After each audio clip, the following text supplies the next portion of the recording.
Now you may remember in a recent Redstone video, I sort of said that combination locks in Minecraft are a tiny bit pointless. I would say 9 times out of 10, you're going to end up with a hole in the door situation.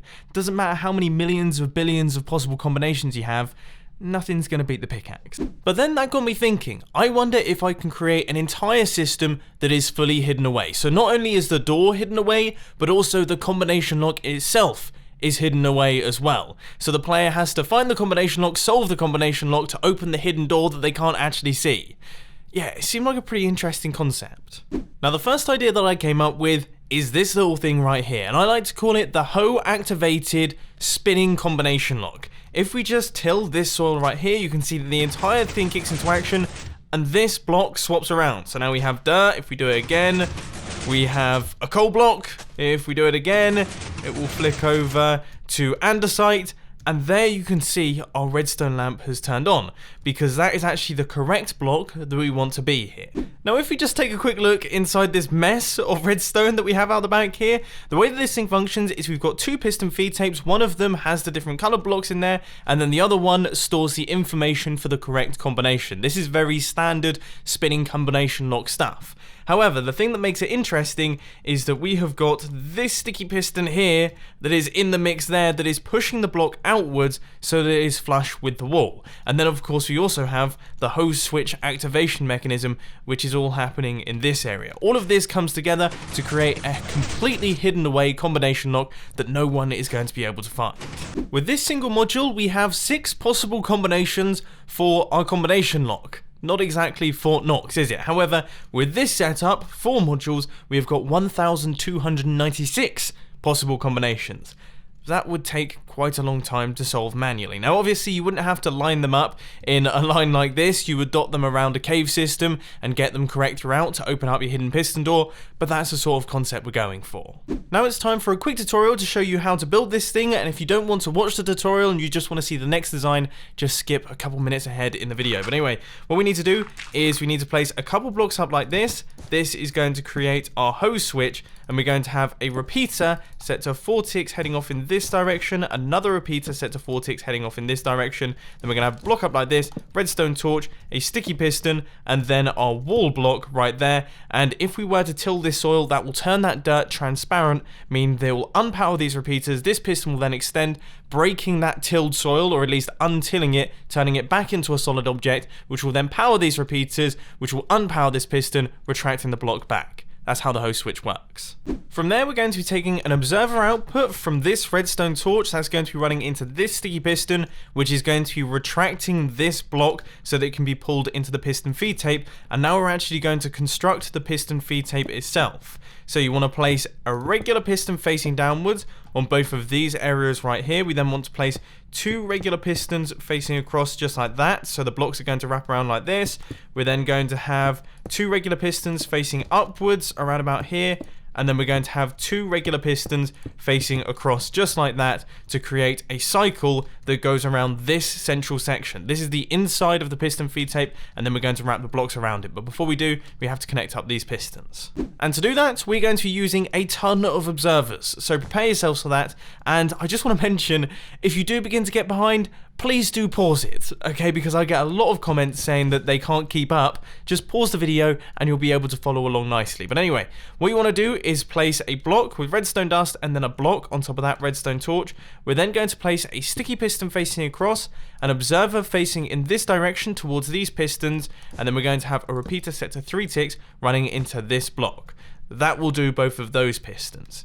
Next up, we're going to go down underneath like this. We're going to have a sticky piston and then an observer facing in this direction. We're going to have a repeater running across over here, block up like that, and then blocks going across like this with redstone dust on top of all of those.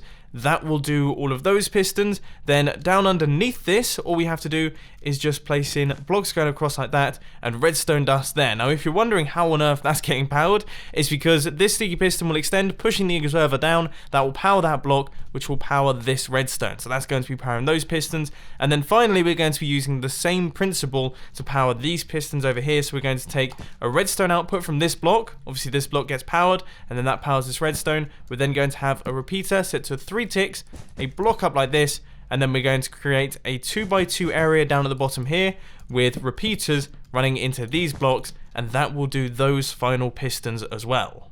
And that is about 90% of the redstone all done, which I'm sure is going to make a lot of you very happy. So next, what we want to do is we actually want to place in all of the blocks for our combination lock. So the first thing that we're going to do is we're going to create our piston feed tape. Now the way that we're going to do this is by placing in this shape here. So we're going to have a little L shape there and then another little L shape on this side, but then you want to replace at least one of these transparent blocks, or just one of these transparent blocks I should say, with a cauldron that is filled with water.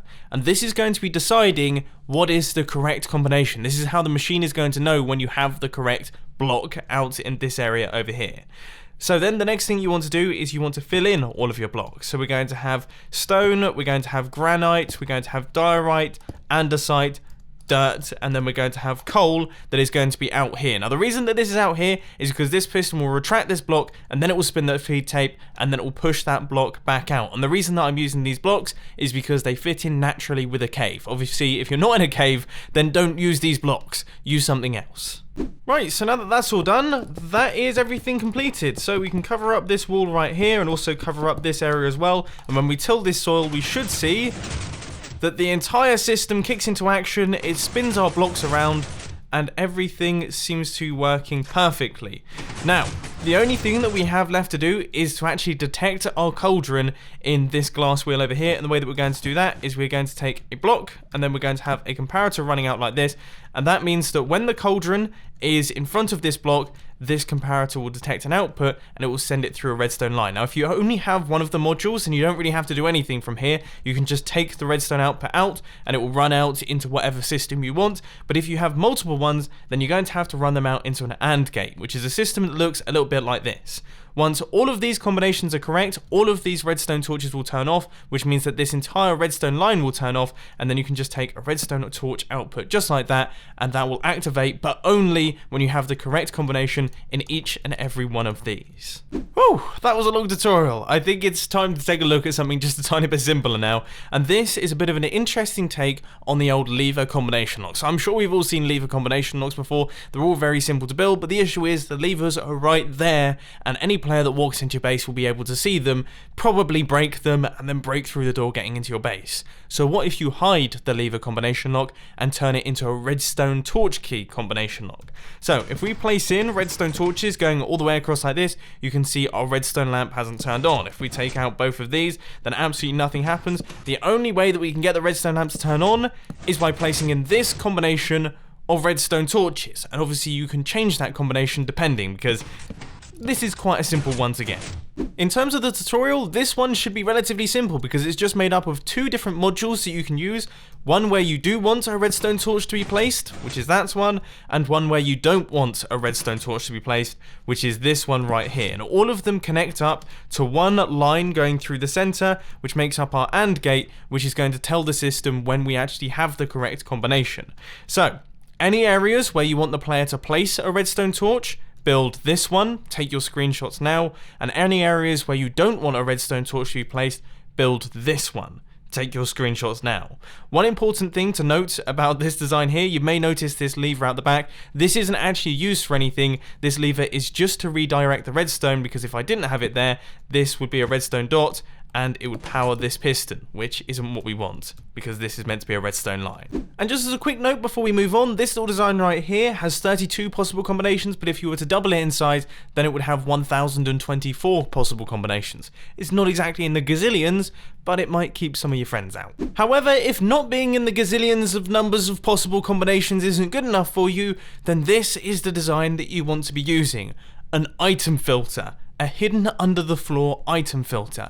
This is about as good as it gets in terms of possible combinations, and although it's probably not as cool as some of the previous designs, just look how tiny it is. Now you may recognize this sort of thing from some of my previous hidden bunker videos, but if you don't know how it works, inside this hopper here, we have got some very special items. They're special because I've renamed them, and I'm the only one that knows what I've named them to.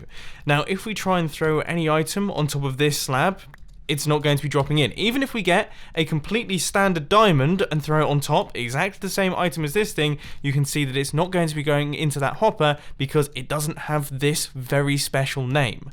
However, If we do throw in the item, you can see we get an output through our redstone lamp. That's all good. That could be connected up into some form of piston door or hidden entrance, and then we get our item back through the floor, coming up like that. Nice and easy.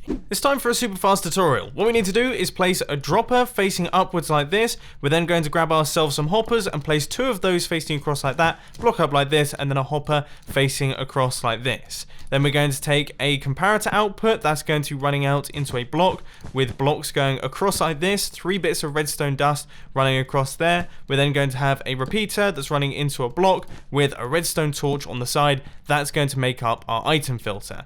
Then the next part of the process is creating the little item elevator, which is going to send our item back up to the surface. And to do that, we're just going to place in a bunch of repeaters running into this block, which run into this dropper. And then we need to place blocks going around like this, which is going to allow the item to actually pass up through the floor. From there, we need to have slabs. The reason that we're using slabs, or you can use soul sand or snow or any slightly smaller blocks, maybe even path blocks, but the reason that you need to do that is so that this hopper can actually detect the item that's on the floor. Otherwise, it won't be able to quite manage it. From there, all you have to do is get an item that you hold dear to your heart, for example diamonds, and give it a super silly name like subscribe to me please with a little mumbo jumbo face, something that no one's going to be able to predict, and then fill it in the hopper a little bit like this. So have 4 items there and then the 18 items up at the end, and that will do the trick. As soon as you put an item in, that will then drop straight through, you'll get the item back, and you'll also get a redstone output that you can take from this block over here. Run it out into a pulse extender or a T flip-flop or anything, and you can gain access into your hidden base. But anyway, ladies and gentlemen, unfortunately that is all I've got time for today. I hope you enjoyed this video. If you did, please hit that like button, and if you really loved it, then make sure to subscribe. But thanks for watching, guys. This has been Mumbo, and I'm out. I'll see you later.